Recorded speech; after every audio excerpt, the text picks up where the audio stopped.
Hello everyone. आज हम करने जा रहे हैं ऑर्डर नंबर 15 का, सॉरी सीपीसी के ऑर्डर नंबर 15, जिसका हेडिंग है डिस्पोजल एट फर्स्ट हेयरिंग। ठीक है, अब डिस्पोजल एट फर्स्ट हेयरिंग यानी कि ऑर्डर नंबर 15 को हम पहले याद कैसे करेंगे, इसमें ये डिस्कस करेंगे। दूसरी चीज हम इसके ऑर्डर की ट्रिक्स करेंगे और तीसरी चीज हम इसके बेरेट के प्रोविजंस को इन डिटेल बहुत अच्छे से करेंगे। ठीक है, तो हम सबसे पहले ये देखते हैं कि ऑर्डर नंबर 15 हम याद कैसे करेंगे। देखो, ऑर्डर नंबर 15 जो है ऑर्डर नंबर 14 के बाद आता है, जिसकी हेडिंग है सेटलमेंट ऑफ इश्यूज। ठीक है, अब देखो सेटलमेंट ऑफ इश्यूज में ना फ्रेम सूट्स वगैरह जो है, मतलब सूट है और इश्यूज जो है वो फ्रेम होते हैं। ठीक है, और ऑर्डर नंबर 15 पे ये बात होती है कि अगर देखो पार्टीज को कोई इशू नहीं है, ठीक है, या फिर किसी को इशू नहीं हो रही, तो सूट डिस्पोज कर दो। यानी कि फर्स्ट हेयरिंग जिसमें ज्यादा विटनेसेस वगैरह नहीं आ रहे हैं और कुछ नहीं हो रहा है। देखो, प्रीलिमिनरी हेयरिंग के बारे में तो तुमने सुना है सीआरपीसी में, अगर सुना है तो it is similar to that. ठीक है, यानी कि फर्स्ट हेयरिंग में इश्यूज डिस्कस होते हैं, बस ये डिस्कस होता है कि कोई इशू पे है कि नहीं है। ठीक है, तो मान लो तुम्हारी और तुम्हारे फ्रेंड की लड़ाई होती है, ठीक है, और कई दिनों बाद आप दोनों के बारे में, आप दोनों से बात होती है और फिर आप उससे पूछते हो कि लड़ाई किस बारे में हुई थी, तो सामने वाला बोलता है अरे मुझे तो याद ही नहीं लड़ाई किस बारे में हुई थी, है ना। तो ये उसी चीज से रिलेटेड है कि जब मतलब फर्स्ट हेयरिंग में ये पता चलता है कि सामने वाला इशू में नहीं है या फिर आपको कोई इशू नहीं है, ठीक है, तो चीजें सॉर्ट आउट हो जाती हैं। ठीक है, इसीलिए क्या होता है, डिस्पोज ऑफ हो जाती है क्या, आप दोनों की लड़ाई। तो ये कौन सी एज में होती है, इसको एज से भी याद कर सकते हैं। 15 साल की एक एज होती है टीनेजर की, सबसे मोस्ट वियर्ड एज होती है। ठीक है, तो ऑर्डर नंबर 15 एक तो ऐसे याद कर सकते हैं। दूसरी चीज, विटनेसेस वगैरह आते हैं, वो आते हैं ऑर्डर नंबर 16 पे। ठीक है, विटनेसेस वगैरह को समन किया जाता है ऑर्डर नंबर 16 पे, तो उससे याद कर सकते हैं आप कि ठीक है, ऑर्डर नंबर 16 के ऊपर ऑर्डर नंबर 15 आएगा। अगर सूट डिस्पोज नहीं होगा तो अब तुम विटनेसेस को बुलाओ। ठीक है, कि अगर इश्यूज सॉर्ट आउट नहीं होते हैं आपके और आपके दोस्त में, तो आप क्या बोलोगे, चल इससे पूछ ले, चल उससे पूछ ले, चल चल चल उसने बताया उससे पूछ ले, है ना। ये वाली चीज आती है। तो इसको सॉर्ट आउट करने के लिए क्या करते हो, विटनेसेस बुलाते हो, विटनेसेस को समन करते हो, तो उससे पहले आता है ये वाला चीज। ठीक है, अगर आप इशू पे नहीं हो तो आप उसे डिस्पोज कर दो।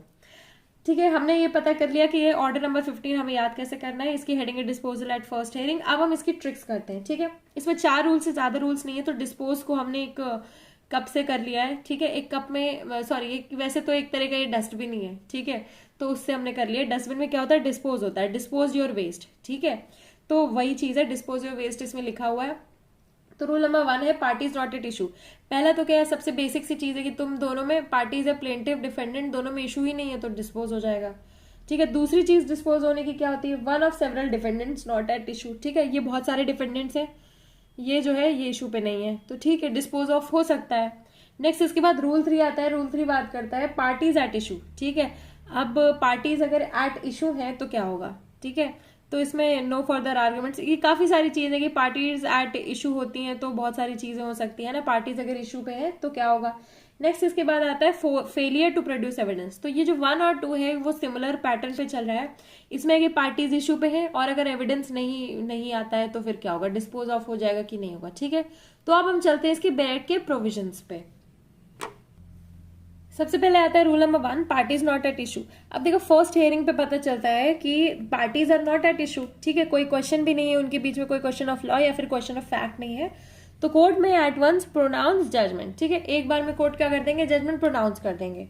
रूल नंबर 2 में आता है one of several defendants not at issue. ठीक है, वन ऑफ सेवरल डिफेंडेंट्स जो है हमने किया था ना, बहुत सारे डिफेंडेंट्स थे, रेड से बनाए थे और फिर एक में टिक लगाया था, तो ये वही है कि जब where there are more than one defendant and any one of the defendant is not at issue. ठीक है, उसको कोई इशू नहीं है विद द प्लेंटिफ। ठीक है, प्लेंटिव के साथ कोई इशू नहीं है किसी क्वेश्चन ऑफ लॉ या क्वेश्चन ऑफ फैक्ट पे, तो कोर्ट क्या कर देगा, एट वंस कोर्ट क्या कर देगा, जजमेंट प्रोनाउंस कर देगा फॉर और अगेंस्ट सच डिफेंडेंट। ठीक है, जजमेंट एट वंस प्रोनाउंस कर देगा and the suit shall proceed only against the other defendants. ठीक है, तो ये क्या है, एक बंदे के अगेंस्ट जो है डिस्पोज हो जाएगा, बाकियों के अगेंस्ट नहीं होगा। फिर इसके बाद है whenever a judgment is produced under this rule. Judgment अगर इस रूल में प्रोड्यूस होता है, रूल 2 में, तो decree shall be drawn up in accordance with such judgment and the decree shall bear the date on which the judgment was pronounce. इसमें क्या है, जजमेंट की बात हो रही है तो जजमेंट में डेट होगी उस डिग्री की जिस दिन वो जजमेंट प्रोनाउंस किया गया था। अब नेक्स्ट चीज जो इस पे आती है वो है कि पार्टीज एट इशू, जहां पे पार्टीज इशू में है, तो देखो यहाँ पे क्या है, एक पार्टी तो बच रही है। अब यहाँ पे क्या है, पार्टीज इशू में है, तो देखो where the parties are at issue on some question of law, question of fact, ये इंप्लाइड होगा हर जगह कि question of law, question of fact भी हो सकता है। And the issue have been framed by the court as here and before provided. ठीक है, इशू है, फ्रेम किया है कोर्ट ने। If the court is satisfied, court satisfied है कि नो फर्दर आर्ग्यूमेंट और evidence then the parties can at once adduce is required upon such of the issues as may be sufficient for the decision of the suit.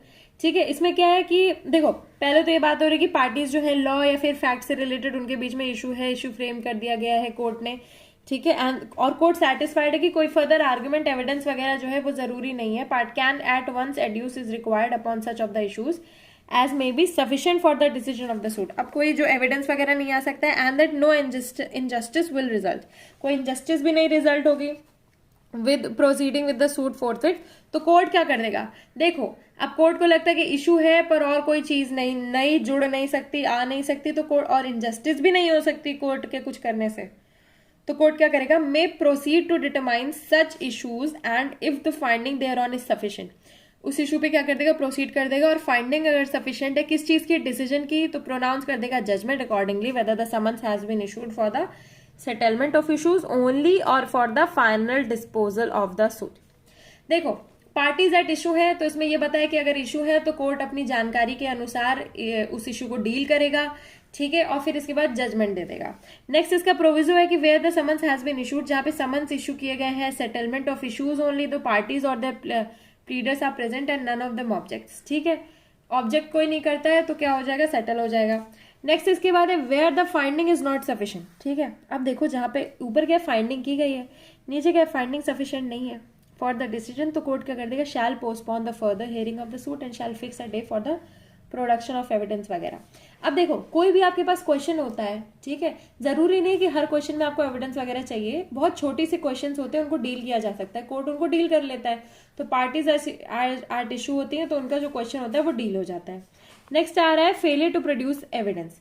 ठीक है, तो इसमें क्या evidence वगैरह जो होते हैं, अब देखो पहले देख लेते हैं इसमें where the summons has been issued, summons आ गए हैं किस चीज के लिए, फाइनल डिस्पोजल के लिए। ठीक है, ऊपर क्या बात की गई है कि फाइनल डिस्पोजल होगा, तो इसमें समन्स कर दिए गए फाइनल डिस्पोजल के लिए of the suit and either party fails without sufficient cause to produce the evidence. अगर एविडेंस नहीं आ पाता है, ठीक है, जिस पे रिलाई करना है, तो कोर्ट क्या कर देगा, at once pronounce the judgment. ठीक है, और may if it thinks fit after framing the recording issues adjourn the suit for the production of such evidence. ठीक है, अगर उन्हें सही लगता है तो एडजर्न कर देगा ताकि और एविडेंस आ सके and may be necessary for his decision upon such issues. तो अल्टीमेटली इसमें क्या हो रहा है, फेलियर टू प्रोड्यूस एविडेंस में अगर एविडेंस नहीं आ रहा है तो या तो वो डिस्पोज कर देगा पहली चीज, या तो वो एडजर्न कर देगा ताकि फर्दर एविडेंसेस आ सकें। तो जनरली ये वाला जो रूल है, ये डिस्पोजल वाला रूल है, ये बस ये बता रहा है कि ऑर्डर नंबर 15 में क्या है, फर्स्ट हियरिंग के बाद डिस्पोज करो जल्दी जल्दी, अनटिल एंड अनलेस कोई ऐसी चीज नहीं हो रही, ग्रेव इनजस्टिस नहीं हो रही। ठीक है, तो डिस्पोजल ऑफ फर्स्ट हियरिंग में है, डिस्पोज करो सूट को, जल्दी से जल्दी सूट करो, नहीं पार्टीज इशू पे है तो डिस्पोज करो, पार्टीज इशू पे हैं तो पार्टीज में अगर इधर कोई इशू है तो डिस्पोज करो, एक के पास नहीं है इशू तो बाकियों के लिए डिस्पोज करो, इधर एक अगर issue parties are at issue है तो डिस्पोज करो। ठीक है, यानी कि ये नो नो दोनों बोल रहे हैं ना एक दूसरे के लिए, नो ये सही नहीं है वो सही नहीं है, तो पार्टीज दोनों क्या है, इशू पे हैं, एविडेंस नहीं ला पा रहे तो भी डिस्पोज करो। पर इसमें एक चीज और ऐड कर दी गई है, एक तो डिस्पोज तो है ही, दूसरी चीज ऐड कर दी गई कि एडजर्न भी हो सकता है। ठीक है, फॉर फाइनल एविडेंस। तो इसी के साथ हमारा ऑर्डर नंबर 15 कंप्लीट होता है। I hope you like the video. अगर आपको वीडियो अच्छा लगता है तो please do like share comment and subscribe. Thank you.